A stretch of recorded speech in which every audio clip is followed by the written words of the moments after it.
balloon.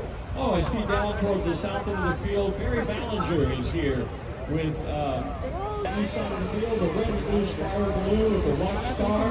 That is the Texas Twister, and that pilot is Josh Gall. I hope that's correct. And Johnny Peterson's getting airborne too.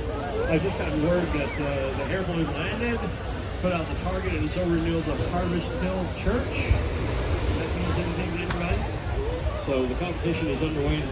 Voluntold, the balloon I was talking about, this is a replica of the very first hot air balloon to fly. You can see the duck. The sheep isn't quite fully inflated yet. They were quite out of their feet in there, and I'm sure the roosters are around on the other side.